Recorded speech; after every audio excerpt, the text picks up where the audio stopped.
Matt Chat is back, and I've got a specialist here to talk about episode 7 and 8. Blake, thank you so much for coming onto the show, for chatting. I cannot wait to get into it. You know what? I was like, I haven't talked about any episode except episode 7, so let's talk about it again. Yes. About it again. Hey, I mean, I think people would say arguably the best episode of the season. So True. I feel like if there's any episode to talk about 9 different times, it's this one. I believe you, and I agree, and I'm excited for today. I do think it is kind of I like the idea that we're going to be doing what happens next time, because I do think the season either goes into overdrive or it blows up in the next hour and a half of content. So let's hope for the best. Let's hope for the best. And I feel like, so there are a couple of things that I definitely want to touch on that I think will impact this next episode. And first thing that I want to touch on is the thing that I think I'm maybe the most annoyed about with this episode. Not necessarily anybody's fault, but it's just like this new thing in the new era, is people feeling like a hidden immunity idol is kind of like you're automatically safe. The way that people are talking about hidden immunity idols. So we had in this episode Savannah be like, oh, MC, find an idol. And then Savannah said something in confessional where it was like, and so now we can't vote for MC. And then we also see Rizzo pulling out an idol and being like, I might play this for me. I might play this for somebody else. Who knows? And in theory, that makes him and his closest ally, aka Savannah, quote unquote safe. And it's something that, I made a video about. I feel like, I just feel like people are playing it a little bit safe. What is your opinion on like the idol being kind of scary to people who don't have the idol? I think it is something that is going to separate people from being winners and being 7th place of like, oh, let's do the safe move at 11. Let's do the safe move at 10. Oh, crap. Somebody else was being less safe. Somebody was going out of their way to make sure we were screwed. And that's what's going to be rewarded. That's what's going to be lauded. That's what's going to be remembered when it's final tribal of like, I think that was my biggest thought process of how does nobody on Hina have a thought process that Annika Mad Chat is right now. I'm Annika today. Blake, can't you tell the resemblance to Blake and Annika? Annika had a switch up with her schedule, so she'll be coming on later on in the season. But yeah, Blake and Annika, twins. Okay, I'll ignore chat from now on. But so the thought process that was in my head of why are we not voting out Savannah at the first crack of like, if it does go awry and they idle for Savannah, like, okay, we lose Steven maybe, and then we can regroup. It's like, we're not going to be screwed if we're Sage or Jawan, but if we leave Savannah in the game and she has now the reason to go after us, she has maybe some manpower with her 2 allies, she has some idols at her disposal, that's a lot scarier than, oh, she's just the first person out for the jury. And I do think that's something where you can go listen to every exit press of why they voted out Nate instead of Savannah. But I think most of it was the easy, it was the guaranteed, it was the less foolproof or more foolproof plan. But that doesn't win you Survivor of, remember that time we voted out Nate? I orchestrated that. It's like, what if you said the word Savannah instead? And everybody's like, yeah, that was actually insane.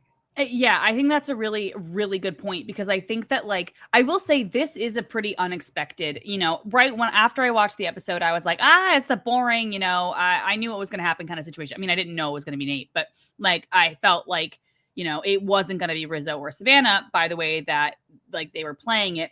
And then I think about it and I just am like, I feel like we have so many riches this season in the sense that, like, yeah, it was kind of boring in the beginning, quote unquote, not a lot going on. But how many times do we see a pretty ingrained tribe, like a really, in theory, kind of closed tribe? They win a lot of tribal councils, whatever, break off like this. And the fact that not only, did they believe the lie, which I want to talk about, but also like so much so that they were, the person that they were on the beach with, that Jawan and Sage were on the beach with, that's the person that they were going after. So I think that it's really, really, interesting that this is, while it is the more safe vote, in terms of between Savannah, Rizzo, and Nate, and Sophie. Sophie might have been the safest, maybe, I don't know, right. But I still think it's so interesting that it was kind of a mix-up here at the merge, which I feel like we don't normally have. When's the last time we got like a split vote at the merge like this? I feel like not recently. It hasn't been like what happened at 45. Like, no, it's usually a dog pile. Like, yeah, I feel like it's usually like, like we usually Rome, get the hell out of here. Yeah. Or I think and I think that this is also the fact that we didn't get a mergatory. Not having a mergatory, I think, really kind of saved a lot, because it's actually the merge. You're not like voting. It's not going to be, hey, we're going to miss the jury by one person here. Everybody's on the merge. Everybody's on the jury. And then I think you were like, okay, I have the ability to play Survivor a little bit. I'm not playing just to kind of keep myself safe so that I could get the merge buff, so that I can get to the jury. We're here, we're going to play, and we're going to, do it. And I think that that's why, maybe Sage and Juwan were willing to do that. Which I think if you're watching the show for entertainment, you're going to get some stuff. Here's some information for you though, of like, it is 50, or what is it? Eyesight's 50-50, 2020. Like after watching the episode, this was a nothing happened for the first time of like, we're not messing with people's votes. We're not splitting you up into people's two groups. And I think we get the Eyesight is 2020 as soon as next time on Survivor, they're splitting up. But I'm wondering if you're a player in the new era of Survivor, you did your research, you're excited. Jeff goes, no twist for this one. Are you playing this like there's not going to be a twist next round? Or are you being like, we have to get Savannah out now because next week maybe there's a twist? Yeah. And I think that's something where you have to actively be playing production to not fall into the, I'm not saying production said, let's break up into two to save anybody. But if this is a normal round for the first time in Survivor history in 9 seasons, why would you waste your normal round on somebody that's maybe more vulnerable on one of these wacky rounds? That's a really interesting point, because you're right. Yeah. Like, yeah, we got a swap. We got multiple swaps. We got a regular merge. Great. It kind of seems regular on paper, but this is still new era. This is still Survivor. Something is bound to happen. And I really just think it comes down to the fact, like, and which is why I can't get it out of my head, the fear of the idol being rehidden, the fear of, hey, I know where the idol is now, so let's not mess with that kind of situation. We saw it last season where Eva was essentially safe because of her idol. And because she was well insulated, but still, and I worry that that's going to happen with Rizzo. Not because I don't think that Rizzo is an interesting player. I think he actually brings interesting things to the game. But my issue here is just like, I said this in we recorded a Teg Talks earlier today. Blake and I did.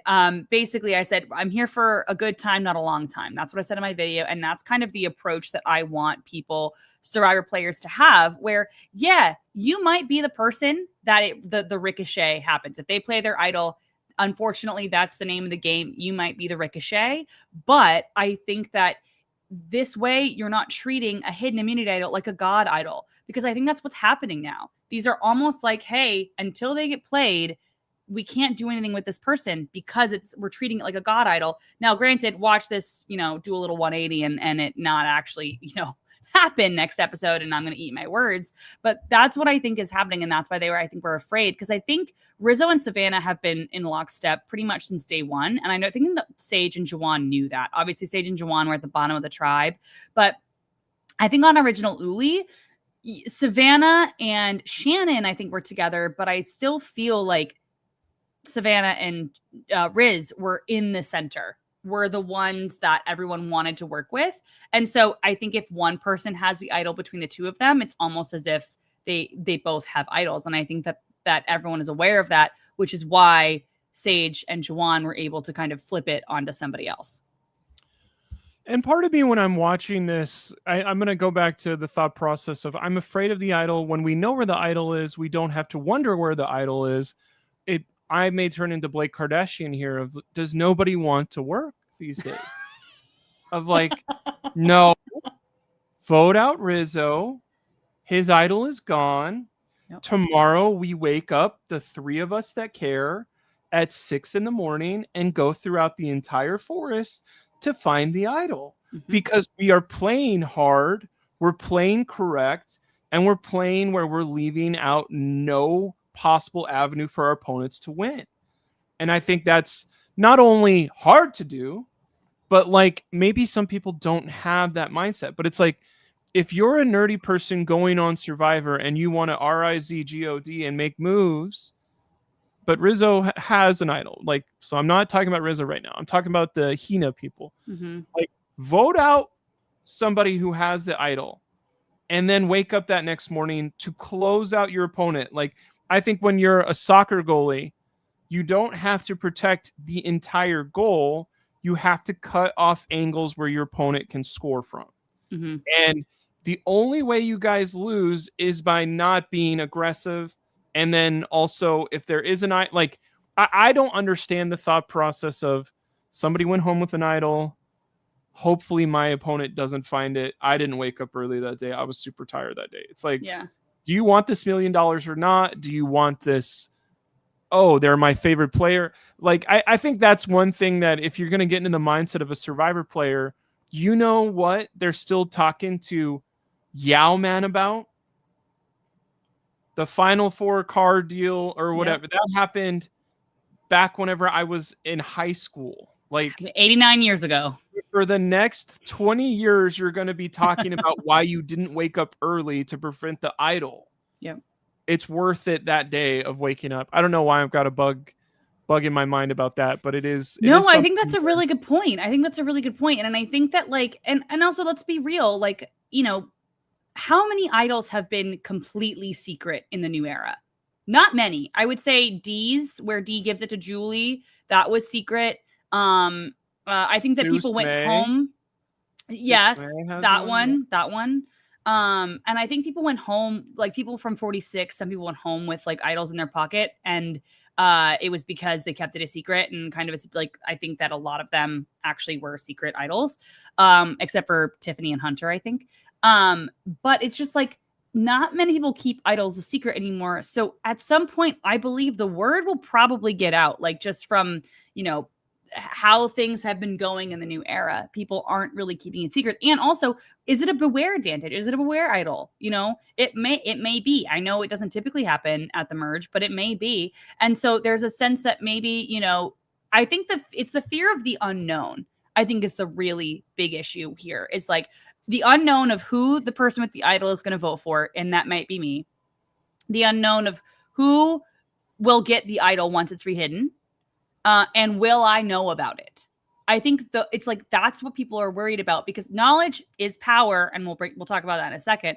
And an unknown factor in Survivor, I think, is scary, and I think is something that people worry about, because it's like a control situation. If I don't have the control over the situation, how am I gonna be able to play? But that's the thing with Survivor. I think you have to go in knowing that you're not going to be able to have control over everything.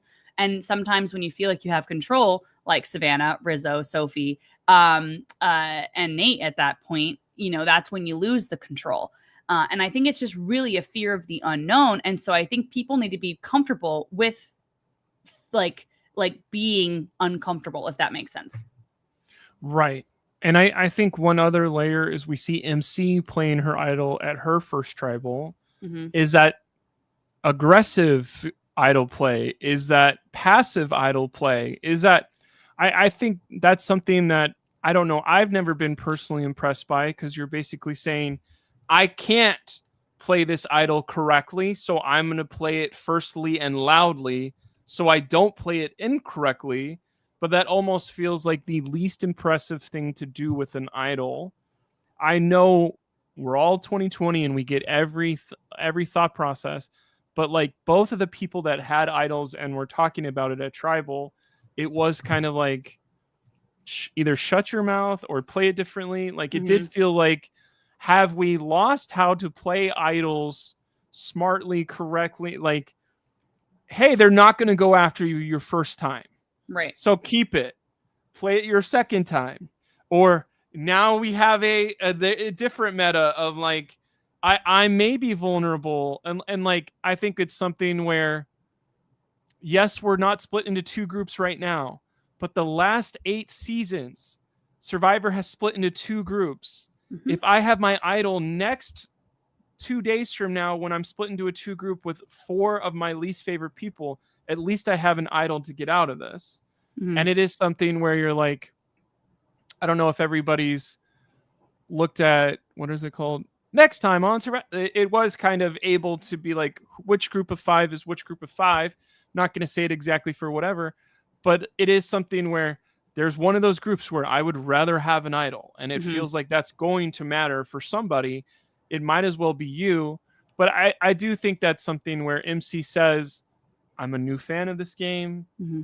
Some of my favorite seasons are more recent seasons. Idol play hasn't really been phenomenal. Like, Rachel played an idol, stuck around and won. Oh, I think secret. That one was secret too. And I think Rachel's somebody that I need to like give kudos to. Of like, I think she's somebody that would work as hard as possible to win every single thought process every time. Where maybe that's who you model your game after. Of like, oh, I'm screwed next round unless I played it this perfectly, or unless I don't really, maybe I don't know if she likes Sue or not, but I got to go talk to Sue so much right now, so Sue's on my side. Mm-hmm. That kind of thought process is like, it doesn't feel like there's a lot of gamers in this final 10 that are making sure they're not going home in 8th place. It seems like there's a lot, not complacency, but there seems like a lot of passiveness of like, I'm hoping I get to that final 5 instead of what can I do to guarantee it. Now, I totally see and I get where you're coming from. The MC idol play, I'm actually a fan of, because I think that with MC, number one, she doesn't really know what tribal council feels like. And I'm not saying that if you have an idol, you should always play your idol, at the first tribal council you go to. That's not what I'm saying here. She doesn't really know what the first tribal council feels like. There was a blind side. Now, granted, not on anybody that she was working with, but she saw somebody, kind of have a blind side.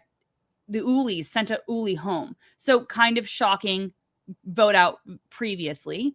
And also Savannah, somebody that she does not want to work with, knows about her idol. And now that means probably everybody knows about her idol. Now, I'm also not saying point blank, if everyone knows about your idol, you should play it immediately.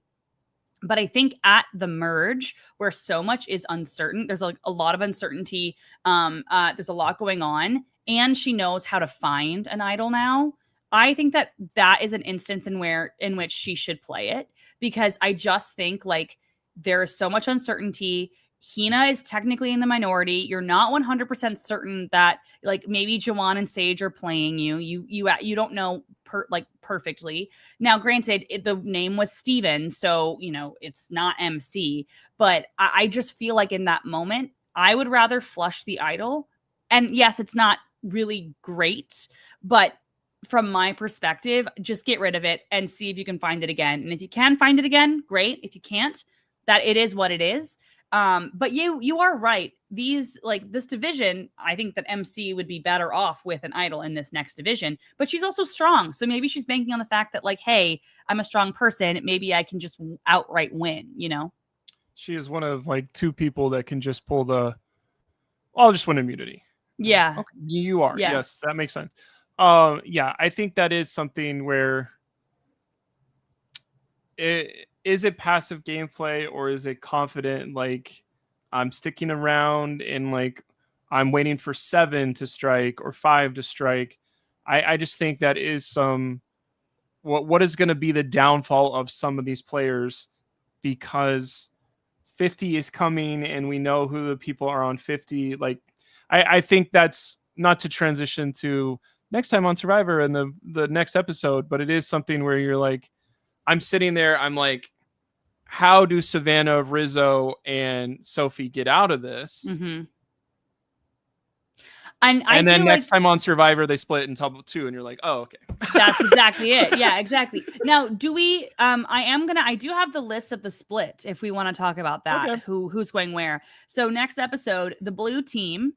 So they're doing the split where it's one group is safe and then one group is going to tribal council. So the mergatory is still not mergatory, but like the And it's just those 5 that go to tribal, or I don't know 10 of them. I'm actually not sure. Maybe it's 5 are safe. 6 people are safe. I'm not actually sure. Let me see if I can figure that out. But it is 5 people, like a whole team is safe. And then on the team that loses, one person has immunity. And then so I guess it's only 4 people are eligible to be voted out. That is terrifying.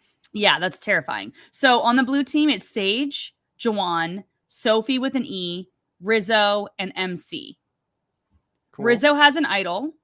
As you know, MC doesn't have anything anymore. And yeah, so that's that. And then on the yellow team, it is Alex, Savannah, Sophie with an I, Christina, and Steven. And it's the one where you're holding on with your feet. It's the feet one with the little tiny ledges. Okay. So I feel like. So it's impossible to throw because it's all individual. Yeah, it's individual. And because if I was Rizzo and it was a group challenge, I'd be like, I'm laying down here, Jeff, in the mud. They can drag me. Yeah, right. Who do you feel like? Okay, so it might be that one person on the winning tribe or the losing tribe does not get immunity. So maybe it might be 5 people up for. So it's either 4 or 5 people that could be voted out here. I'm feeling like, I don't know. Which group do you think is more in jeopardy? I mean, if we're doing who are the strongest individual competitors and it's an individual challenge that will matter, I think it's Sophie just won an individual challenge. MC is the beast that we know she is. So it's like, if I'm looking at yellow team, does Alex have an individual challenge win against one of those people in him? Maybe, but not in this. Savannah, I haven't seen her win something outright yet, but she could be back up against the wall. I think Sophie's very tired. She needs more food before she can win. Christina, not this time.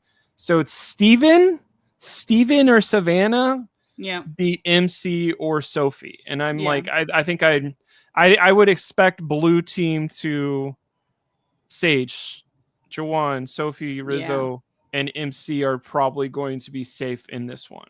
I think that you're probably right. I also think that this one I will say is less so. Yeah, it's physical, but it's also like this one's like mind over matter. I could see Savannah doing really well at this one just because it's like you're standing on these little tiny pegs, right? You can kind of like, hey, I only have to do this for X at like 20 more minutes or 30 more minutes or whatever. This one could be a mind over matter situation. But I think that you're right. I think that like there's a world in which the yellow loses. Now, Rizzo has the idol. Does he give it to Savannah? Does he give it to Sophie? Is there a passing of an idol here so that he ensures that somebody that he is aligned with is safe? And one thought process, like just based on what happens, like if there is one person safe and Savannah wins, it's like, okay, Alex, the last person who wasn't in our group that voted out Nate is Sophie. Are you down to vote Sophie out? And Alex like, no. Yeah.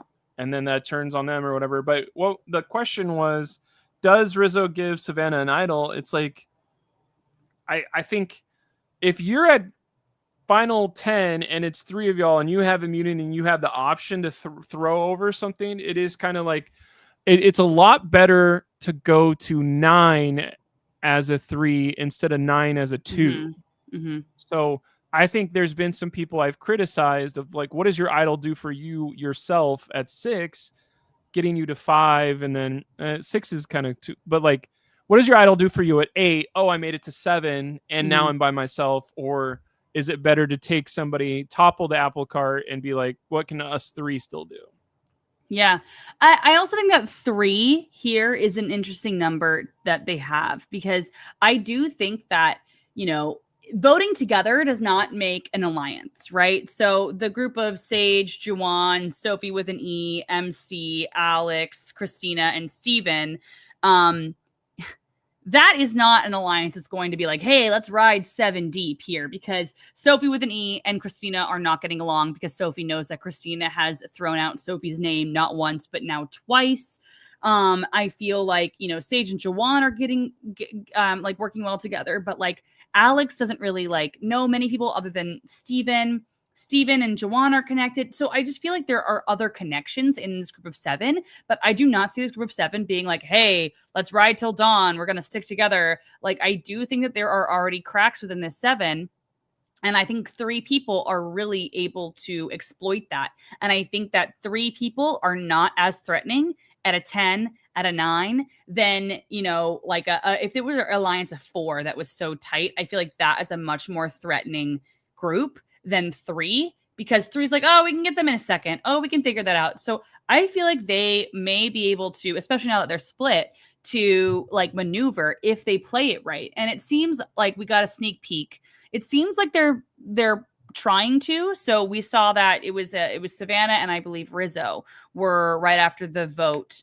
They're talking about, hey, we got to be gracious. We got to be, willing to work with people. Maybe we don't talk as much together, like that kind of a situation. And I think that's exactly what you have to do. You can't be bitter. You can't be mad.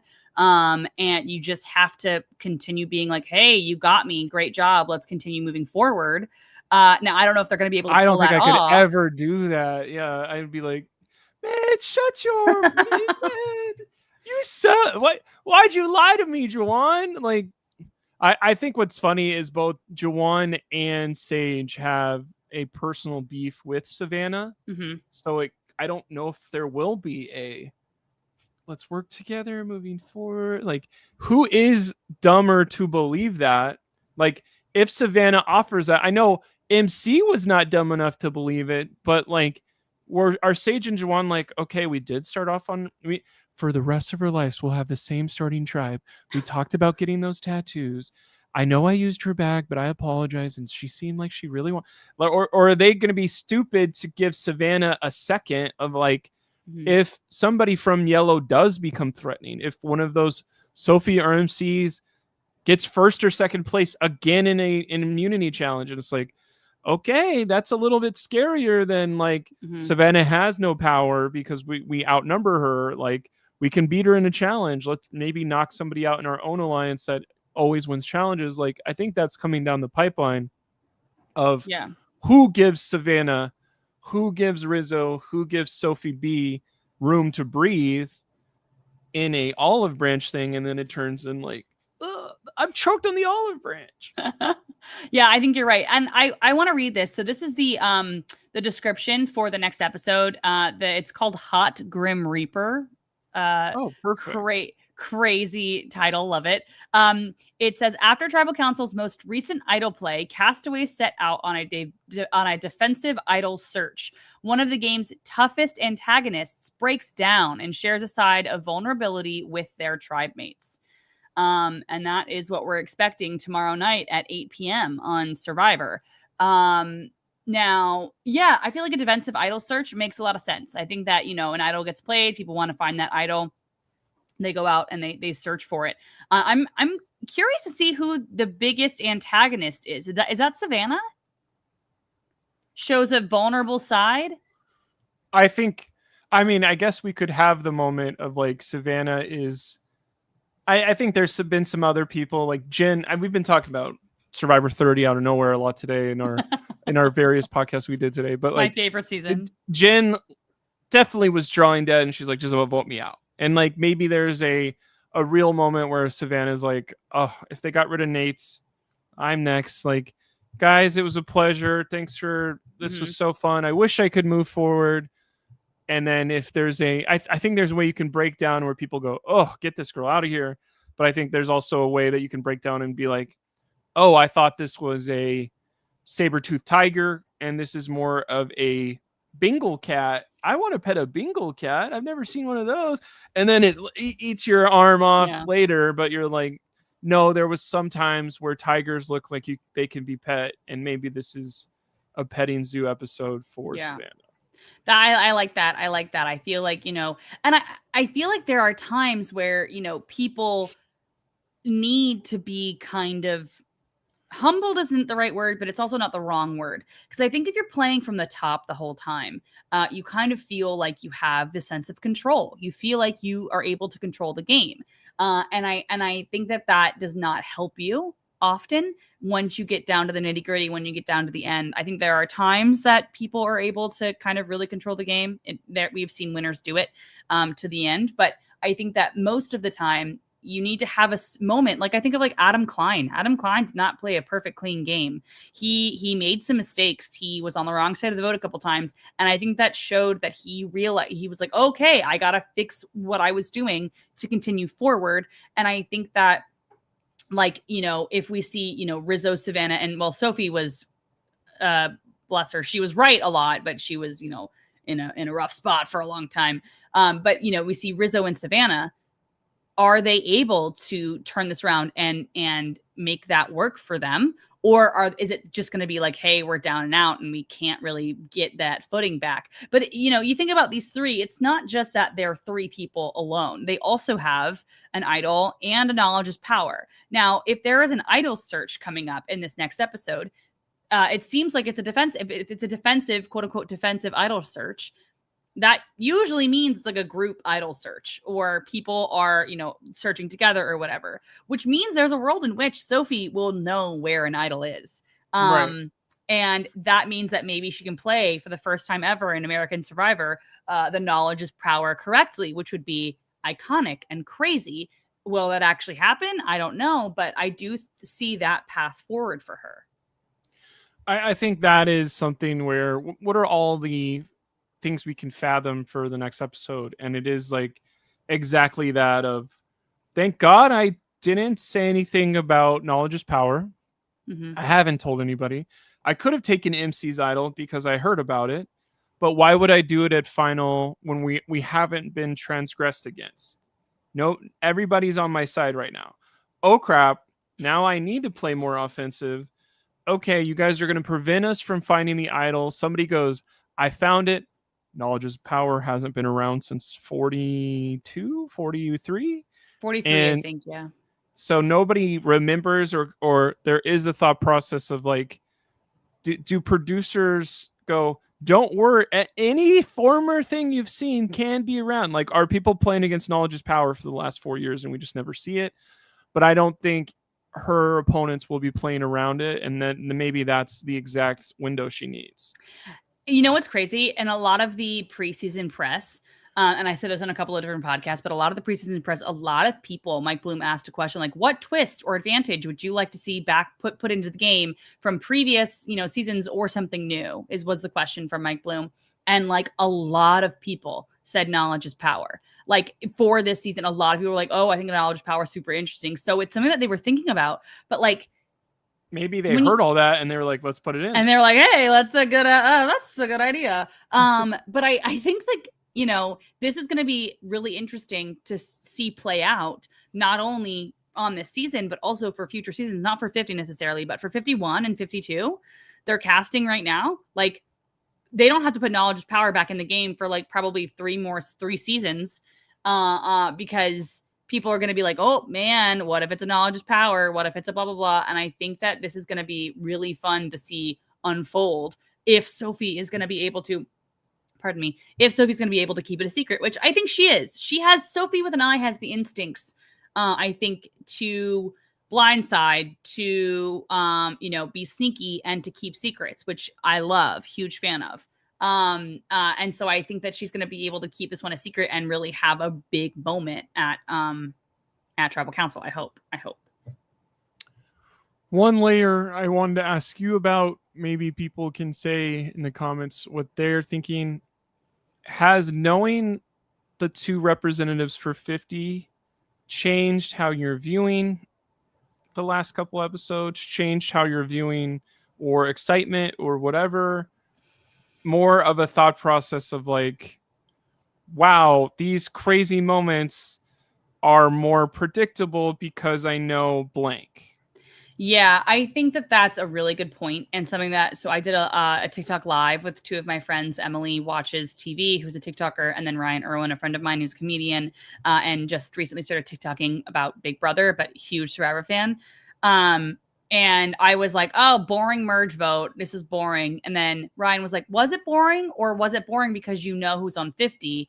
And because of that, you were like, well, it's not going to be these two people. So, I know it's down to, these other two people. And I was like, well, that's a very good point, because I do think that like they have not done enough to merit, in my opinion, a callback for 50. I think that there are other people who I think have done enough to get a callback for 50. I think, Sophie with an I makes a lot of sense. If like at this point, if she was one of the 50 people, I'd be like, yeah, that makes a lot of sense, because she's been to every single tribal council. She's interesting television. She has a knowledge is power. She's doing, all this stuff. I feel like I've seen enough of her to be like, okay, I think that there's a gamer in there. But I think that we're seeing extra stuff from Savannah and Rizzo, but I just don't feel like I'm seeing like 50 material yet, which means I think that there is more to come for them, which then in turn I feel like means that they have this weird bubble of safeness when I'm watching. And so if it's between one of them, I feel like it's probably not going to be either of them, because I just don't think that they've done enough on their resume to warrant a callback for 50, if that makes sense. Yeah, I agree on Savannah. Feels pretty like fiery, and like I'm sure all of her interactions with producers, all her interactions with people on the island, before the island, after the island, are dynamic enough where they're like, we crave someone like you. Guess what? You're gonna be get a blue bikini because next season is blue, or get an orange bikini because 54 is all orange. Like I'm sure Savannah will. I'm not sure she'll be back, but like it makes sense even without this. That's literally, we're just speaking because we know where the money is already. Right. But like Rizzo does not make sense to me currently at all, because it is kind of like I don't what could you want from an all-star? It's like, would you want to be on a tribe with Rizzo because he's so cool? It's like, there's not that facet yet. Rizzo will kick my ass if he's on another tribe. There's not that layer yet.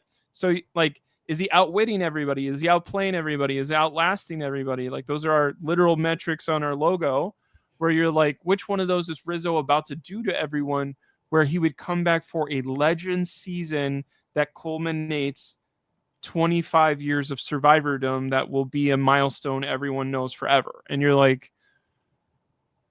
does he cuss somebody out at tribal after he eliminates them with an idol? Like that's what I need moving forward. Yeah. And I think that you're right. I think that I'm maybe kind of downplaying what we've seen from Savannah, because I did forget about the Savannah MC moment from this last episode, where Savannah dives for something that she has no idea what it really is. She's like, MC's looking for keys. The staring down is like, I'm obsessed. I want to work with you. Like, I'm actually obsessed with it. You just tried to prevent me from. If you want to work with me, let's show how this works. Tegwyth, I think that look at this. What is that? That hand behind you, it has a ring on it. I think that could be an idol. Not reach over your shoulder through 5 time zones away and grab the ring and be like, what's this? Yeah, I cannot believe that I forgot about that moment, because that is a moment where I feel like in that moment, I'm like, yeah, that's the kind of instinct that I need from a returner. Somebody who's willing to literally put her body on the line for something she does not know what she's doing. I don't know you very well, but I'm going to try and steal something. Yeah. Obsessed, because I think that that's like just so funny. And like, something that we don't really see that often as from players in the new era. We don't see that. We do see, hey, I want to work with you. What's that behind you? We see that way more often, but we don't see somebody who's diving headfirst to grab some keys that, again, she does not know what they're for. She could probably guess. She's smart. But yeah, incredible moment. An MC, like I got like, it's not secondhand embarrassment, but like I just got sweaty watching that, because I was like, I hated that, because I was like picturing myself being in MC's shoes, being like, hey person, what was your name again? I'm sorry. Like, I mean, I know they're on a swap tribe together, but like still. Georgia. And I think somebody in the chat is saying like Rizzo and Savannah are a duo because they were on this season. They've been on every tribe together. Will they be judged together like Kamal? Oh Camilla. My God, Camilla. That is misspelled. I was like, it's not. And Kyle, the thought process to me is we haven't had a single confession where Savannah has been like, Rizzo is my guy. This is what I like about him. And then let's edit it together where Rizzo goes, honestly, Savannah feels like a big, like we have none of that. Mm-hmm. Where I think Kyle and Camilla, unfortunately, most of Kyle's thing was, we're a duo that nobody sees and nobody sees us coming. And did you see that nobody saw us? And we're going to take this down as a duo that has nobody saw. And you're like, okay, that's how that one ended. If somebody got first and somebody got fourth. But these two people aren't talking like that, even though they are so close. Is it just a new editing style, or do they not have that relationship? Yeah, I think that there's like, to me, the duo here of anybody else, it feels like Savannah and Sophie feels like a duo to me more than anybody else on this season, mainly because we got a confessional from both of them being like, I feel like this is a friend of mine from home. I feel so comfortable with her. I've known her for 5 seconds. And I feel like this is somebody that I can really work with. Nail tech for 30 years. She inherited from her grandmother. No. Yeah, I think that like that to me seems more like a duo. I just don't see, I mean, I see Savannah and Rizzo hanging out. I feel like they're on like the hammock that breaks. Did it break or did they fall? I don't think they fell. That was Christina, right? That was Christina. But they like are seen like on hammocks together, and they're seen around, but I feel like they're a duo of you know, what's the word I'm looking for? Like a availability. Like it's just like they're there. This is somebody I know from school. Yeah. Not somebody I found and I'm friends with. Their coworker friend. Yeah. They're not lifelong friend that I would go anywhere with. Yes, I agree. Yeah. And I feel like there's a world in which like I do think that still is a bond, but I don't see them as the same bond as Camilla and Kyle. That just seems like a different kind of relationship. And I you know, somebody in the comments brought this up. Sophie with an E is obviously vis-a-vis her purple edit. I'm not actually sure what that's about. Obviously vis-a-vis, I don't know. But I do think that Sophie is an interesting person to talk about here in this episode because she has been purpled quite a bit. And I've been told by a couple other people who were like talk to some, you know, people out there that like Sophie was actually talking quite a bit out there on the island. Like Jeff always went to her for, you know, comments or for whatever else. And the fact that Sophie is not getting a big edit, I think is kind of shocking to a lot of people. And I'm curious as to why that is happening, because I do think that she's very strong. And I think that she's somebody who, I think she has really good instincts because, you know, when she was at the bottom of her original tribe, she was told by like people are telling her when she's the vote, right? MC originally went up to Sophie and was like, hey, Christina's throwing out your name. Hey, you know, Matt is throwing out your name, whatever else. And now, who was it that came up to her? Was it Steven that came up to Sophie this episode and was like, hey, people are throwing out your name yet again, or Alex or something. And I feel like that shows that she has a pretty good social game. People are willing to, you know, give her a warning when her name is coming up, which doesn't always happen. And yet we're still not seeing a lot of her. And I feel like she's, you know, I like the confessional she has. She's strong. I think she's smart. She's great at puzzles. So why aren't we seeing more of her? And usually why does somebody get purpled? Oh, there was a problem with them. They didn't like production, or they get idled. Yeah, that's true. Is that what's happening? Of like, we don't want you to get attached to this person because like a J Maya kind of situation where she was getting purpled because of the Caleb shot in the dark hitting. That was my theory. And like, has anybody come back and played All-Stars after going home to an idol?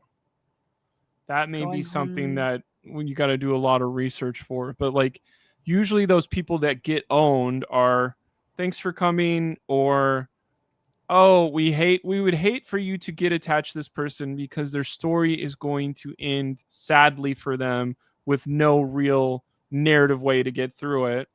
I could see Andy coming back. That's I feel like an exception that maybe proves the rule, because Andy was idled out by Rachel's hidden idol. And then they left him at the altar. Yeah, I know. But I do think that he has a chance of coming back. But I think you're right. Like, I think you think about like I said, J. Maya or Caroline. Caroline was idled out wasn't she, because of Operation Italy? I guess that wasn't really an idol, but she was Operation Italy'd out. Or who was it from Julie's who got idled out because of Julie, and was it Drew from 45 got idled out, Dee and Julie. So I think that like you're right, like I think Drew got probably a slightly bigger edit, but I feel like maybe if Sophie's able to win, because like I said, I do think that she will probably be safe this week, because I mean, if you just look at the team split up, like there's just a lot more strength on her side. But like, does that mean that she's idled out in 2 weeks, or just something happens? I don't know. I think it's really, really interesting, because again, she wins the first immunity. I feel like we typically hear more from her, that kind of person, but we're just not this season. One thing that has popped into my head, there's been less focus on Hina. They're the yellow tribe for the people that do colors instead. So of Christina, Steven, Sophie, MC, which one of those, we've been waiting for the merge, or we've been waiting for the not end game, but the second half of the game, which one of those is most likely to have their story start and flourish because we were just waiting for the right time as editors to do it? Not that we didn't have anything before, but it's more like we're not going to focus on them on the first half because they're so pivotal in the second half. Who has the most chance of Hina to do that? It's a good question. I feel like, I don't know. I feel like we were getting a good amount of Steven's story beforehand. Like I feel like Steven was one of the few people that I feel like I knew from Hina even before the merge. And so I do feel like there's a world in which if he doesn't go home next week that he flourishes and we get more of his story. But really, I feel like there is just something about Hina. There's something about Hina that they just aren't really focusing on them at all, because I think we got so much time from Kelly because they just kept going back to tribal council, which doesn't that seem like a lifetime ago? Doesn't Jake's Medivac seem like it happened 5 months ago? Because that's what it feels like to me. Just feels like a lifetime ago. That was 2004. That was 2004, literally. But I think like, the Medivac, them going back to tribal council, that's why we know about Sophie and we know Alex, which also we haven't heard much from Alex in the last 2 episodes, really. At all. I'm like, part of me, I think, not to answer my own question, but it's like, where does Christina fit in all this? Yeah. Of like, we know about her mom. We're using her for comic relief in the episodes. She hasn't voted wrong. So why is she being not focused on, or we don't have confessionals from her of like, here's my viewpoint of Sage and Jawan coming to us with this. Do I trust them? I have no idea. Where it's like, do these people just go out in 9th, 8th, 7th real quick? Or is there one of them? I don't know. It's just so weird to me of like, we have watched Survivor for 48 times already. And this just feels like we don't have the missing pieces of why this makes sense. Yeah. Strategically or whatever. Do you know what I just kind of made the connection? This season is reminding me a lot of 44. And it's almost like I feel like I'm getting deja vu. Does that make sense? I mean, yes, because why would you root against Jam, and Carolyn? And I know why you would root against Carson, but why would you root against Carolyn and Jam that whole time? And it's like, I would not root against Savannah and Sophie. Yeah. This whole time. Yeah. And I there's something like, Jamie, I think maybe they were on 45. I can't remember. Jamie and Lauren Harp, were they on 44 or 45? They're 44, right? And I feel like, Sophie, I feel like they got purpled a little bit, Lauren and Jamie. And I think that like, I'm getting a lot of, Lauren and Jamie vibes from Sophie and Christina, if I'm being completely honest. Like, they're on a tribe that wins a lot. I think if I recall, I feel like they did pretty okay in challenges. I don't think that they're as strong. I don't think like Sophie's pretty strong. And I think that, but they were a tight duo. And I don't think that Sophie and Christina are a tight duo, but like, I just feel like they're not getting their time in the sun. They're not getting their time to shine. And it feels like it exactly how it felt with Jamie and Lauren. Because when we go look at Jamie and Lauren, if we're using them as this thought process, Jamie shot in the dark somebody. We didn't care. She went out day 23. Lauren went out day 24. They got 11th voted out, 6th jury member. What is that? First, second, third, fourth, fifth. So they got 5th and 6th place. But legitimately, it's like, if they were smart enough to turn the tides on a Survivor player, it's like, Jam Jam and Carolyn were unbreakable. Why did they not turn the tides on them? Mm-hmm. It is one of those, like, you would never want them to come back for All-Stars. I don't think you want to be compared to them. And they did vote out Carolyn. They voted out Carolyn at 4 when at 6th place. It was 4 votes Jamie, 2 votes Carolyn. So they tried, but they lost out to Heidi, not going to Rocks, I guess. Not that I'm remembering this season correctly, but it is one of those, like, I would not want to be compared to Lauren and Jamie for their prowess or how they feel on the season. Like, that is a bad comparison. Yeah. For Hina, yeah. Which is like, not, no. Yeah, it's just, but I feel like it feels very similar. I feel like their edit feels the same. So like, when I think that people are worried that like Sophie's going out next or Christina's going out next, I don't think that's happening. I think that they're going to go pretty far. And I think that some people with a bigger edit might go out soon. Like, I think that like I could see Steven going out next week. I could honestly see Alex going out next week. I could see, even like I know that I think Joanne's on the stronger group, but I could see like a Joanne going out. But I feel like these women with like the smaller edits with the MC, the Christina, the Sophie, I feel like they are in it for at least 2 more weeks because of how their edit makes me feel in comparison to other seasons, if that makes sense. I love Survivor.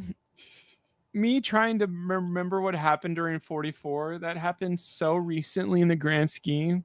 It is Heidi dropped out of the final 3 to beat Carson I don't remember that at all. I do remember the thought process of she did the fire making challenge in like 47 seconds and beat somebody. But she's the reason why they don't give out the supplies anymore to do. They used to give out the supplies, but she did it so fast.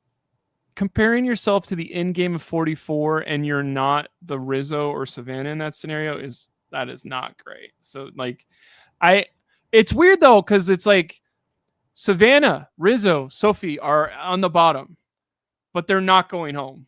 Just based on everything I know about Survivor. So you're like, why did we paint our, like, we have all the information as editors. We have all the information as Jeff Probst. We have all the information. Like, give us more Hina confessionals. Yeah. I don't care if it's about bugs. I would have complained about that too. But like, give us more Hina confessionals so there's at least the thought process that they do triumph. Yeah. It really feels like we were painting the floor and we're surprised that like the paint isn't dry and we can't get out of this room. Yeah.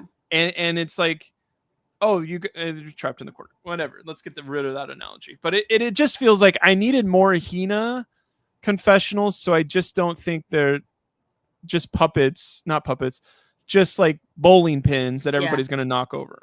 Exactly. So somebody says this season feels like such an old school season, but it seems like not in a good way. They continue, half the cast is invisible because they aren't really important to the story or to next season. And I feel like the editing does feel a little heavy-handed. And it's something where I feel like I've said this about other seasons in the past, but like, I feel like they edit to make us want to be like, look, we made a really good choice. Even though, and I'm not saying that Savannah and Rizzo are bad choices. I think that they're great choices. I think they're going to be great. I hope. I always hope for the best. But I don't want you to like prove to me that it's a good choice, not by the way you tell a story, but by the way they play the game.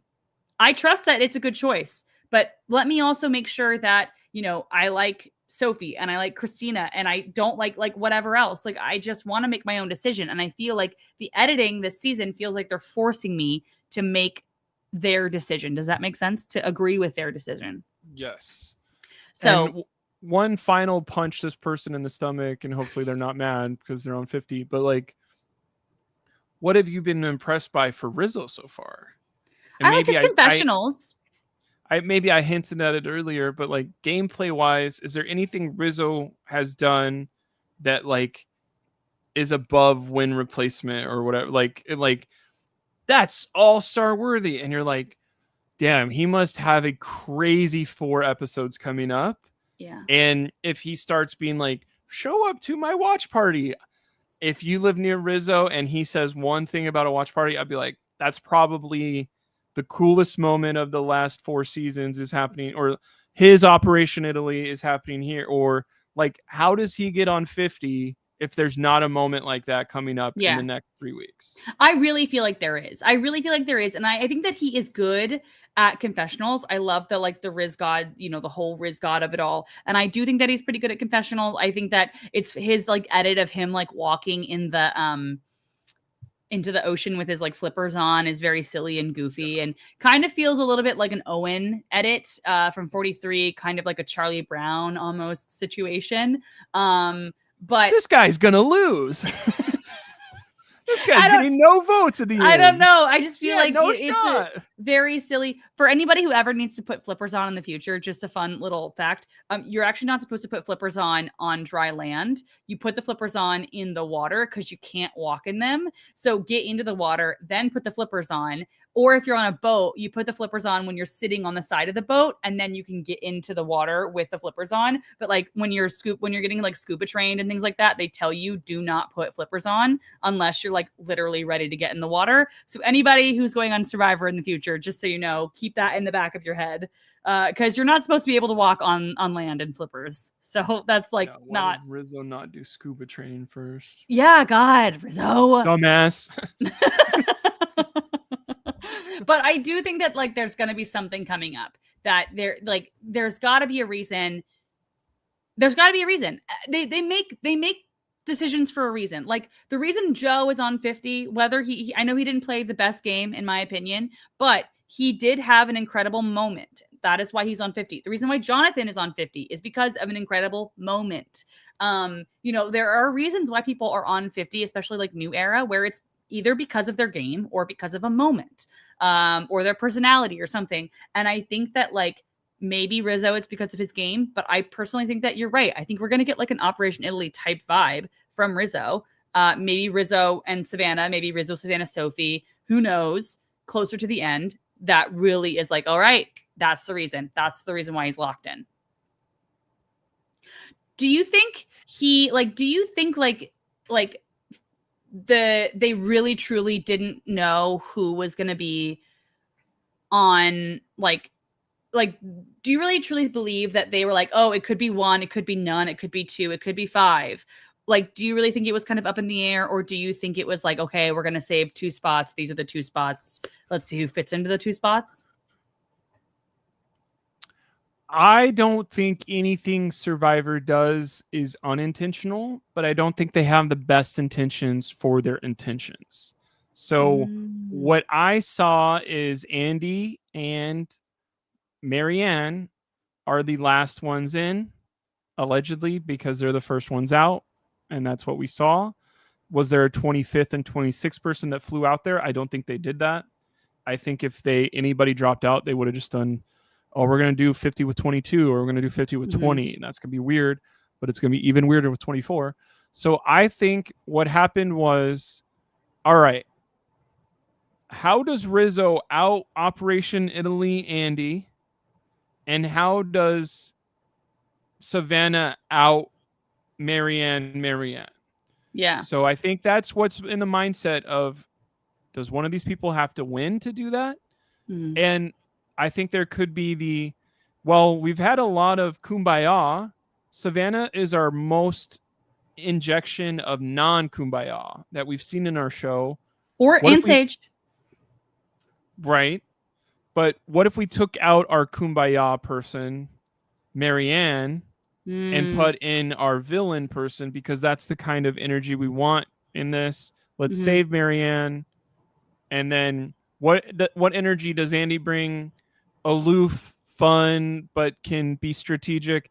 Does Rizzo have the same energy, but now he's, because it's just Genevieve from that season. So it is kind of like, why would they not give Genevieve a loyal crony if she made it there? Like, it sucks that they're making Genevieve like, run through 6 brick walls, Genevieve, and maybe you'll have a chance at making merge. You're like, God damn it, she's screwed.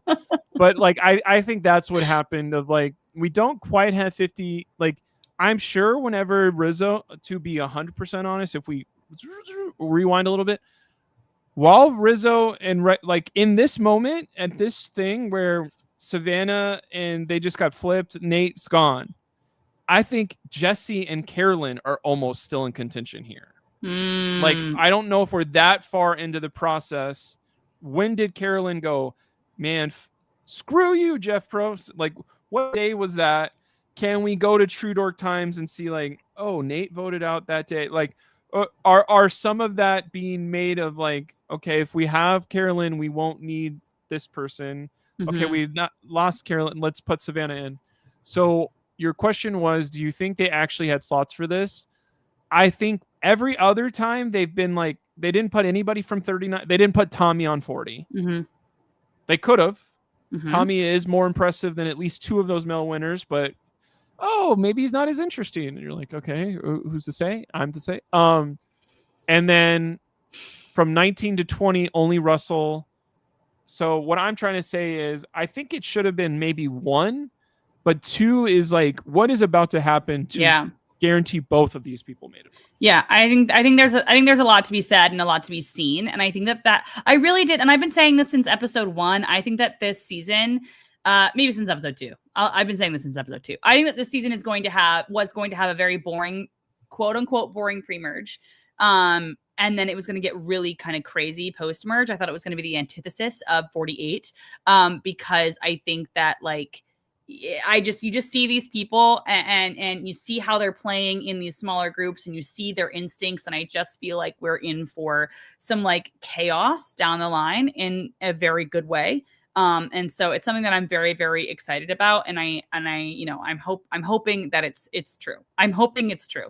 But I think that like, this blind side of Nate will be good, I think, for them in the long run. Because I do think that like I said earlier, playing from the top is not, it's hard. When you're playing from the top, you got to keep defending the top. But when you're playing from the bottom, you kind of are like, what have I got to lose? Let's just go. That's why plans like Operation Italy come about, because you can't play it safe, because if you play it safe, then you're just going to be the next one voted out. So I do feel like there is something, you bring up Operation Italy has me very excited, because I do think that we're going to get something like that. Like, genuinely, I think we're going to get some kind of chaotic, great television in like 2 episodes. And I think to culminate this with a couple things we said earlier, who is more likely to go to work and nonstop think through a crazy, it's going to take 8 hours of combining brain power thinking. Is it going to be somebody that's only been to 1 tribal this whole time? Or is it going to be Sophie's brain of, I've been to 7 tribals already? It's Rizzo's brain of, I've seen every single season of this. It's Savannah's brain of, I am motivated to kill everyone because they slighted me. And then who do they use as a 4th? Does hey, Alex, remember me from Blue Tribe, Sele? Let's work together again. Or, hey, Jawan, no hard feelings. Do you want to be part of one of the biggest moves in Survivor history? I don't think Jawan can say no to that. Or, hey, Sage, I actually saw your face during that tribal and you did like one of your crazy faces. And now I know that you have some thunder and lightning in your brain. Like, is it worth putting our thunder and lightning together, or are we going to be against each other forever? Yeah, I think that there is going to be some, and I think that like when you're down and you're on the outs, And like exactly, Sage and Jawan were feeling like the same exact way. Like Sage and Jawan were also on the outs. Like, let's be real. Like, the reason why they were able to pull this off and the reason why they did the switch was because they were on the bottom of Uli. Like, and it was obvious to everybody. There was a 4. The 4 was Nate, Rizzo, Savannah, and Shannon. Sage and Jawan were on the outs 100,000%. The fact that they got swapped together with Steven, who was on the outs of the 4, Shannon, Sage, Jawan, and Steven, was just very lucky. And I think that, like, when you are down and on the outs and you have to figure out a way to get out of it is when you come up with the interesting moves. The interesting move with Sage and Jawan getting out Nate. It is interesting. You're in the majority. That is going to be something that is a flip that doesn't typically happen. And so I think they have those instincts of like, hey, I'm on the bottom. And I think that like Sage and Jawan are probably on the bottom as well right now. Like of the Hina, like it's Hina, Sage and Jawan, and Alex. That, again, like I said earlier, that 7 is not going to be sticking together. And so I feel like there is the instincts of, how can we figure out the best way to move forward? How can I figure out what is the best thing for me? They have those instincts. And so I think that there's going to be some interesting turn of events and some kind of craziness happening in the next couple of episodes, maybe tomorrow, in 2 weeks, whatever it is, to really warrant Jeff loving the post-merge, number 1. And number 2, seeing some people back on 50. I will say Sage is one of my favorite characters so far this season. I love, the way she thinks. She clocks everybody. She sees through everybody. I'm very excited by her instincts. And, I think the season's on the up and up. That's my take. And I really think that anyone who is super, super, super down on this season, I think that next time you should wait until halfway through and then have an opinion.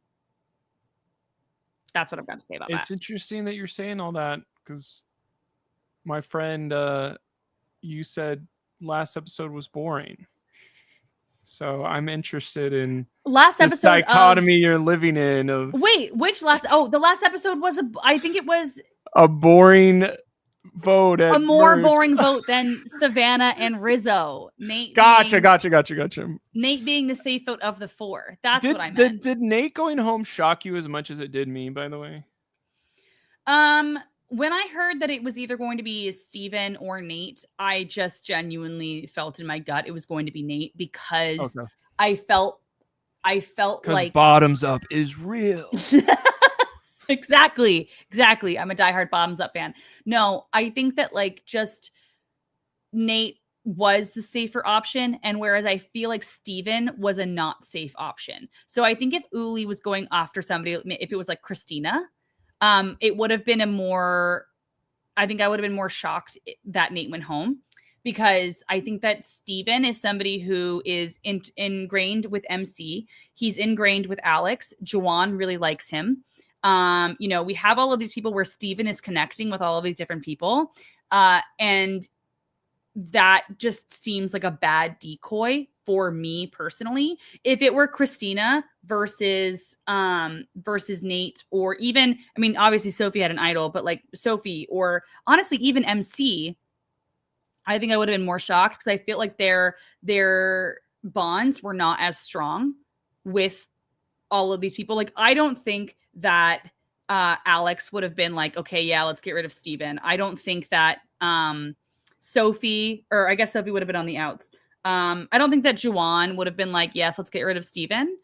So I just feel like if it was just a bad decoy for me personally, if that makes sense. So I wasn't as shocked that it was Nate, because boring. The other option was Steven. Yeah, I should have been more clear. I thought it was Nate was the more boring of the 4 people. Okay. I just shut down when you said boring, I guess. I get what you're saying. I am excited for the next 2 episodes more than I have been in a lot of New Era stuff. But it is funny of like, how do they blow this being 7 out of 10 versus the 3?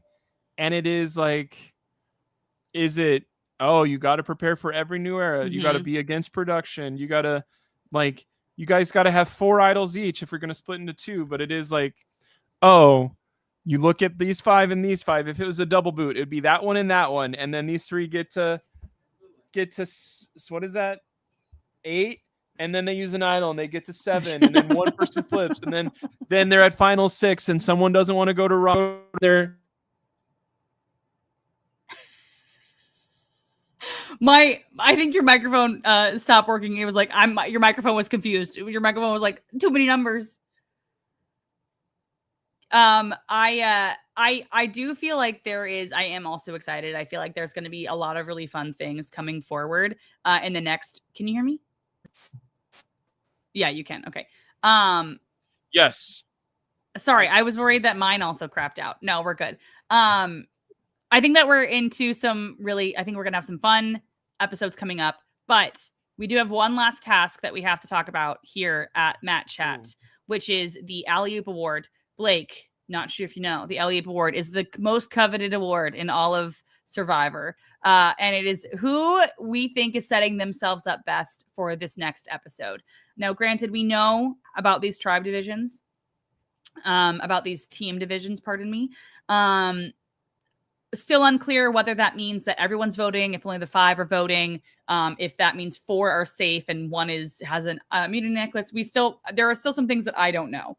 That being said, I don't know. I feel like this is a really, really hard one to give an alley-oop to, because I feel like I can see pros and cons for so many people.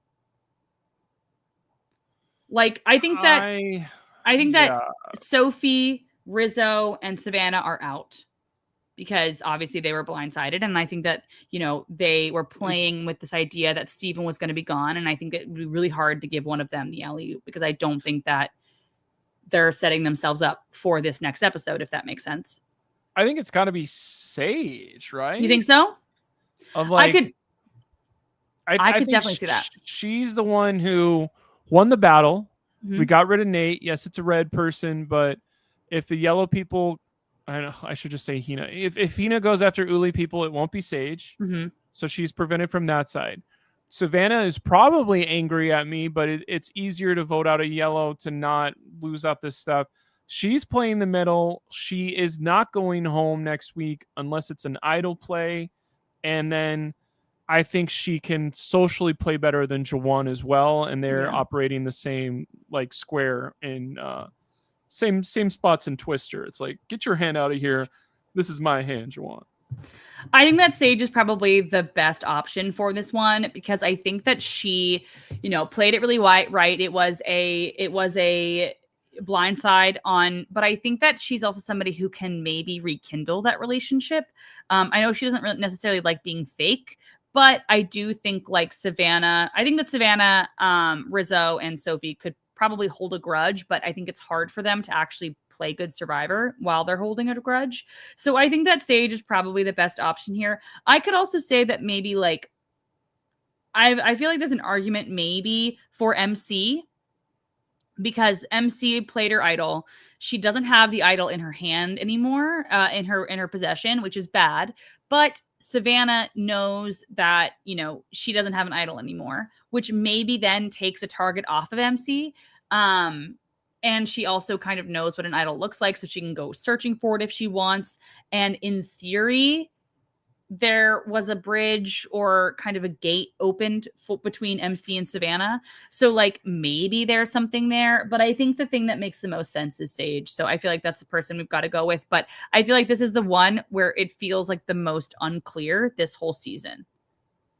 I feel like this is the hardest one to give out, because I feel like there are so many moving parts. We have to see how Rizzo, Sophie, and Savannah are able to make up being blindsided, if they are able to. And is the 7 a real 7, and how is that going to move forward? I think there's just so many changing moving parts here that it's kind of hard to give out. One thought process for you. Do you think Sage can win this whole season? Because you keep saying stuff like it's hard for Sage to be fake. It's hard for Sage to do. I think this has been a recurring theme, even on the show, even on this podcast. Sage doesn't like doing something that you need to do to be successful on Survivor. Mm-hmm. I think that's a storyline that maybe rears its ugly head, where it's like, I don't want to play nice. And then somebody goes, she wasn't playing nice. We know she's against us. Let's get her out. Like, do you think is it more likely that Sage wins this season, or more likely that this storyline comes up and Sage, you should have done blank? Mm-hmm. Yeah, I feel like, if she's able to, I honestly think that she might have been better on a season with somebody that she can really be loyal to through the end and have like a Camilla to a Kyle situation. A Jam and Carolyn. Yeah, like something like that, because I think then if she can take off, like I think if she can be herself with one person, I think that she's maybe more, because it's kind of like me. When I was in high school, I'd go to school with my mom and she was a teacher. On the drive home, we would like debrief, and I would just kind of like be like, oh, this is everything that happened and this blah, blah, blah, blah, blah, blah, blah. And then I was like 100% better, and I didn't need to talk about it anymore. My issues were gone. I just needed to get it out. And I feel like Sage needs somebody that she can kind of be 100% real with, where she could look over and roll her eyes rather than just rolling her eyes to the camera. And I feel like without that, it's hard, I think, for her to be as successful, because I think I'm seeing a lot of myself in Sage, in the sense that like she kind of needs to let it out. She can't just like be happy all the time, but she kind of needs a moment to be like real for a second. And I don't think that she has somebody that she can be real with. Like, I think if she's real with Juwan will use it against her. And so I feel like because of that, it'll come back to haunt her rather than her going to the end and winning. Whereas I feel like if she had somebody who she was like 100% with, and she could be real with all of the time, she could go to the end and win the whole thing. Got it. Okay. Does that make sense? Yes. I don't know, but I would love a Sage win would be iconic. Wait, what is this? Add Survivor Specialist? Is that the same? No, that's not the same thing. What is this? I think this is Phil writing in the chat. Blake's takes are freezing. Of us. I guess we could delete this. That is so funny. Ban user.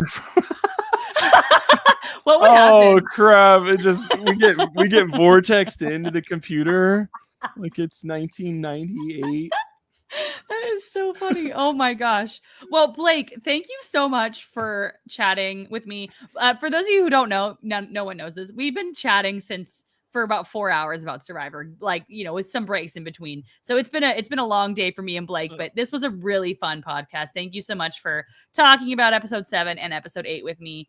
Do you have any last minute, who do you think is going to go home? I think we'll end the episode with, who do you think is going home next week? Who do I think is going home next week?